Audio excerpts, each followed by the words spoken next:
Good morning, shit biscuits. Alright, I'll be the first to admit, I don't really give a shit what age demographic watches my videos, cause quite frankly, it's not my responsibility to look after that shit. But to keep the communism of YouTube off my back, I will go ahead and say that if you are under the age of 18, I would not advise you watch these videos, cause these tend to get violent and have a lot of cussing.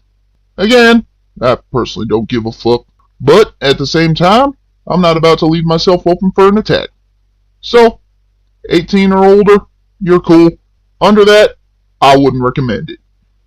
Oh, fuck me running. Godzilla and Mothra, the Battle for Earth. You know what kills me about this one is not only the fact that I fucking hate this movie, but the simple fact that, just like with Godzilla vs. King Ghidorah, I could have easily avoided this re-upload if, in the first place, when I first uploaded this video, I would have remembered not to put in the intro in place of where the outro should be at the end of the video. So, I have no one to blame but myself, and I'm... Oh, get my suffering over with. Alright, so it's no secret that throughout the Godzilla franchise, the power of nature is a running theme. And in this movie, well, it certainly is the basis of the plot, but what about the G-Man himself? Ooh. Oh, shit. Alright, Noah, are you ready? Yes, sir. Dude, your voice is not sounding good at all, man. It hurts. I'm sorry. Alright, I'll just go ahead and list off the names in this one. Yeah. Greetings, everyone. And once again, we are back with the second episode of the Godzillathon. And first things first, let's just get this out the way. Yuji Sakai, you beautiful bastard. Look at that fucking artwork. My God! Jesus Christ, this man has got some talent. Goddamn.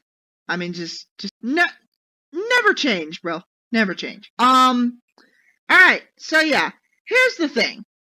This because the last movie, brought back King Ghidorah purely for profit, yeah, it actually did pretty damn well at the box office, and, I don't know if it exceeded Toho's expectations or met them, but I do know that they were satisfied with the results, so the decision was made to bring back another one of Godzilla's most iconic and classic monsters, Mothra, the goddess of Infant Island. And honestly, bro, if they would have done it properly, I feel like this would have been a good idea. The only problem is they didn't do it properly. More on that in a bit. But yeah, Godzilla vs. Mothra, the Battle for Earth, not only did they bring back Mothra for profit, but they also, want, most kaiju films tend to mirror the times, but this movie had a strong environmental message behind it, kind of like Godzilla vs. Hedorah, just a lot less impactful. Yeah. I'm gonna go ahead and I'm going to list off the names, starting with the director. We got Takeo Okawara as the director. And, we got Tetsuya Besho as Takuya Fujito. Satomi Kobayashi as Masako Tezuka. Takehiro Murata as Kenji Ando. Keiko Imamura as Sayaka Osawa. I believe... Oh, no, let me rephrase that. Kaiko Imamura and Sayaka Osawara as the Cosmos. Mothra's twin fairies. We got Saburo Shinoda as Professor Shigeki Fukazawa? No, go get something for your throat. I'm failing. Alright, and we also got Ekiji Kobayashi as Ryuzo Dobashi? Megumi Odaka as Miki Sagusa, Akira Takarada as Joji Minamino?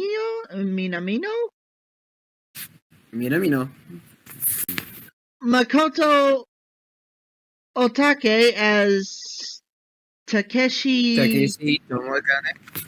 Tomokane. Okay, yeah. Shinori Yonzawa as Midori Tezuka. And we got then there's the monsters. We got Kenpachiro Satsuma as Godzilla. And we have a new monster in a suit. Hurricane Ryu. Hell of a name, Hurricane. As Batra Larva. Yeah, that's an interesting as hell cast. So yeah, here's the thing. There's a lot of things about this movie that we could say that we're gonna save for the actual, film itself. Let's just say that this film, it did inspire the next film by performing well at the box office again. And, yeah. Honestly, though, yeah, you know what, screw it. Let's just go ahead and jump straight into the film, because I can't exactly go into any further detail without talking about the movie directly. So yeah, let's go ahead and jump straight into this. Alright, ladies and gentlemen, so here we go. Godzilla vs. Mothra, the battle for Earth. When a meteorite falls to Earth and wakes up Godzilla, the Japanese government needs to find this meteorite, as, well, basically the effects of this meteorite start to cause the environment to react very violently, causing abnormally strong storms, and that's pretty much it. And it is revealed that this is because the meteorite contained an evil monster by the name of Batra. And when a team is sent out by the Japanese government to go retrieve the meteorite, well, they instead find something else. They find a giant monster's egg that is obviously Mothra's. Yeah. And this giant egg, well, turns out it belongs to the island goddess Mothra, and it is guarded by two twin fairies who explain exactly where the egg came from and what exactly, and who laid it. And yeah, they basically explain that this egg is the only hope for safety on Earth from the monster that's coming. Batra, the evil version of Mothra that was basically forced to leave the planet by the original Mothra. Yeah, that's basically the plot.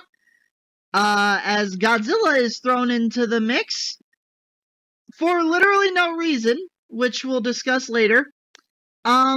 And yeah, also a plot twist. Turns out that Batro actually wasn't the bad guy, and he came to Earth to try and warn that there was a meteorite coming in 1999 that would destroy the whole place. This movie had decent writing until the climax. So, which do you want to talk about first, the humans or the monsters?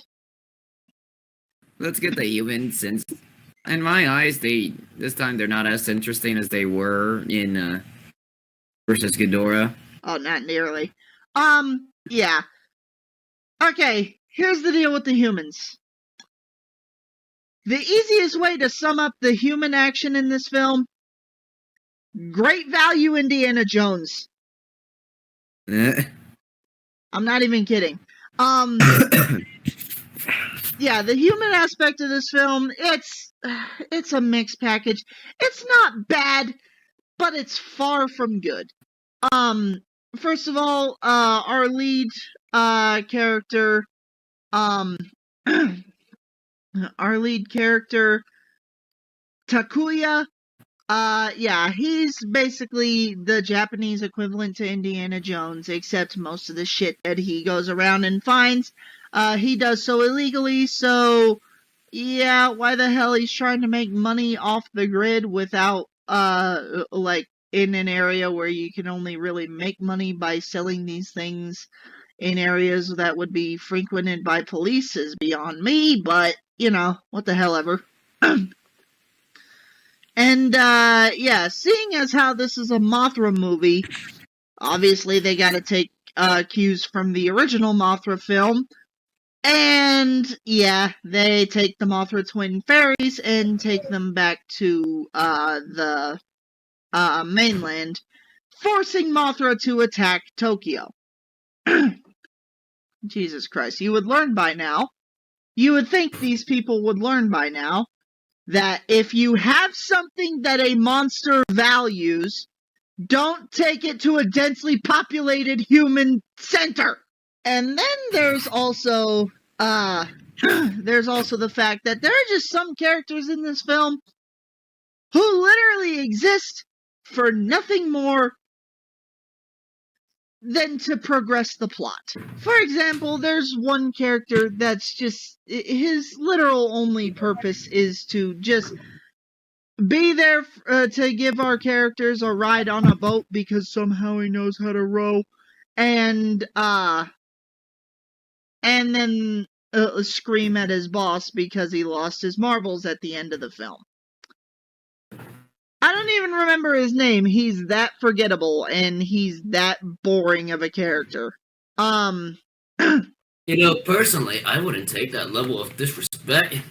Shit, that pussy doesn't have enough self-respect to stand up for himself, let alone stand up against what other people are saying about him. And then there's the simple fact that, freaking, just so much of the human aspect of this film is stripped straight from the original Mothra film. It may as well not even be its own movie. It may as well just be a carbon copy of the original with Godzilla and an extra monster thrown in there. Which, again, we'll talk about Godzilla in a minute, because this pisses me the fuck off. So now, with that out the way, let's go ahead and talk about the monsters. First of all, Noah, let's talk about the new guy on the block, Batra. Bro, what do you think of Batra?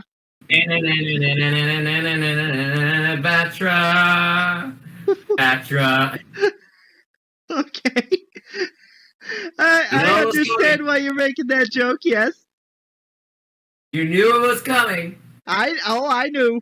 I just didn't know when. Alright. Yeah, Batra. Easily the highlight of the monster action in this film. Yeah. Okay. Here's the deal with Batra. First of all, his design looks absolutely amazing. He looks like a straight up evil freaking, like, Mothra of darkness, and that is exactly what he was intended to be. That is why he looks the way he should, and that is also why he is extremely intimidating, with his power set. Because this man, okay, Mothra still takes at least a day to cocoon herself and then sprout into her moth form. Batra? No, fuck you. I'm just gonna do this and be like, oh yeah, now I'm free.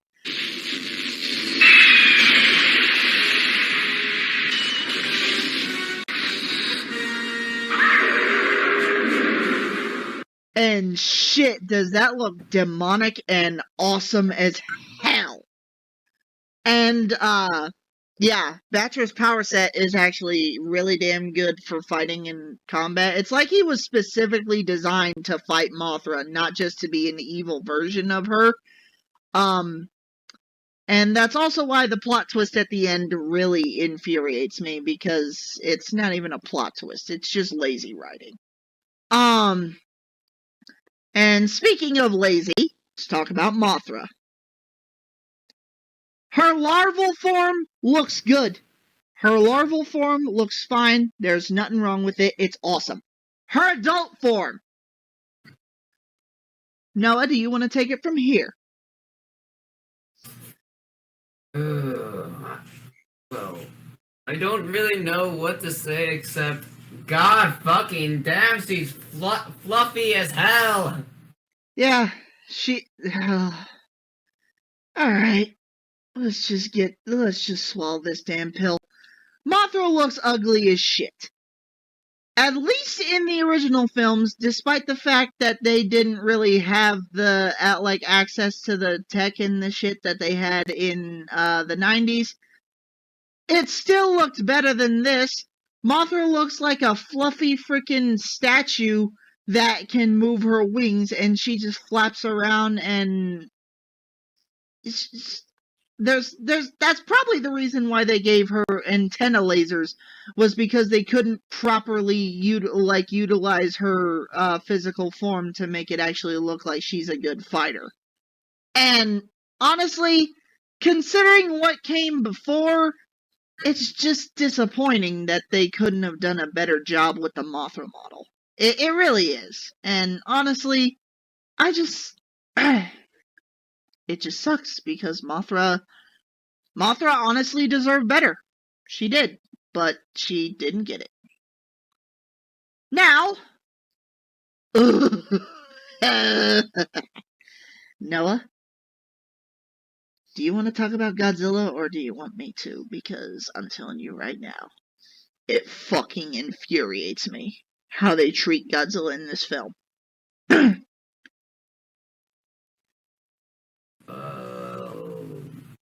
Go ahead, man. My throat is gonna hurt because I'm gonna try and sound loud, but that's just gonna hurt me more than it hurts other people's ears. Okay. The way Godzilla's handled in this film is so goddamn pathetic, it makes me want to punch a hole in the wall and then piss down someone's throat. What the hell were they thinking? Essentially, this film feels like the plot for Mothra and Batra was handled first, and then Godzilla was thrown in at the last minute. Even though this film was originally intended to have Godzilla from the beginning, because this film was supposed to have Godzilla go up against one of his most iconic foes, so Toho could make more money. So, let me get this straight.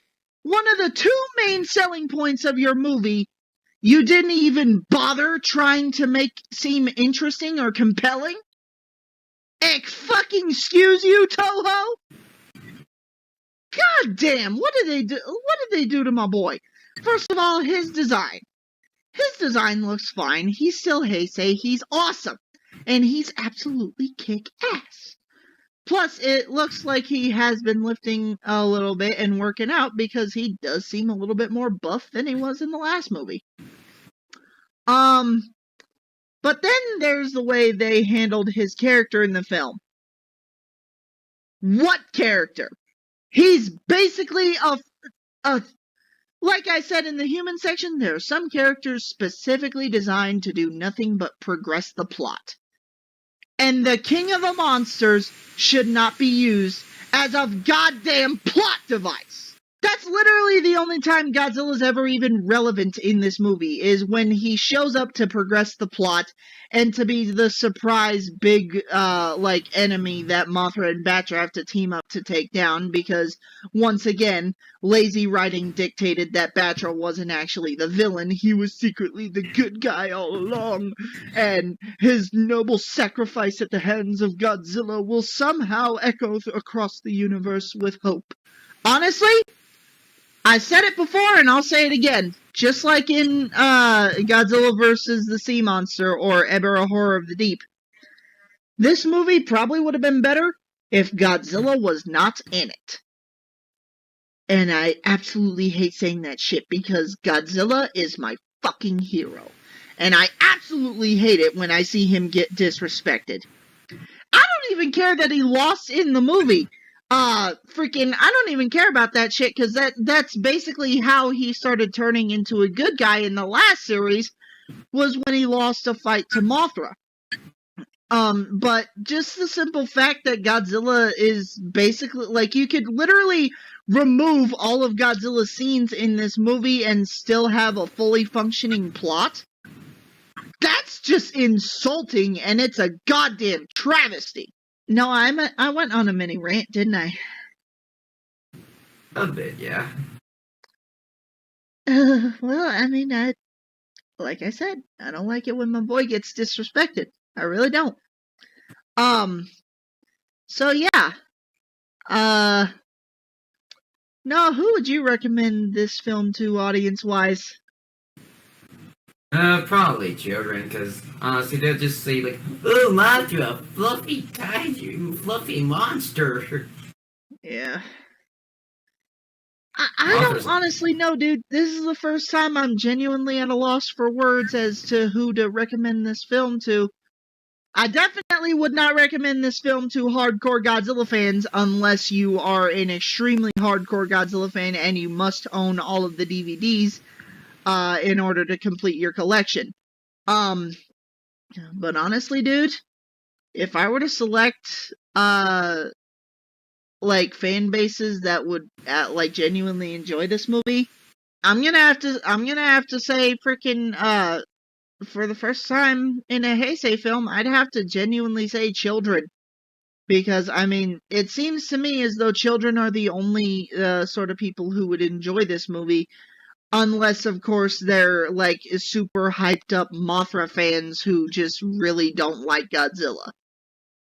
And, like, yeah, the human aspect of the film isn't, like, horrible, but it's still not good, and it just...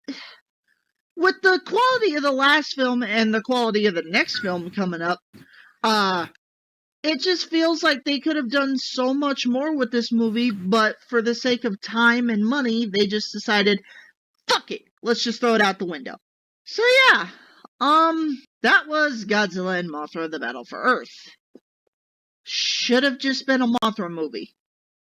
I hate saying that shit. But, thankfully, tomorrow we have a much better Godzilla film. Join us tomorrow, ladies and gentlemen, as we tackle easily one of the best Godzilla movies of all time. Godzilla vs. Mechagodzilla 2 from 1993. See you tomorrow, ladies and gents.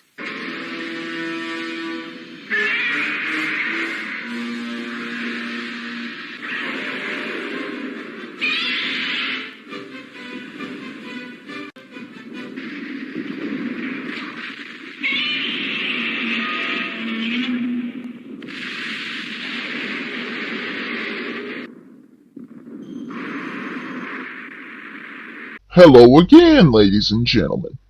Just a quick reminder before the end of the video, I would like to ask y'all to like, comment, and subscribe if you want to see more videos like this. And if you'd be so inclined, I would not mind it if y'all would share this video with anyone you deem fit. But with that being said, that's everything we have for today, and have a good one.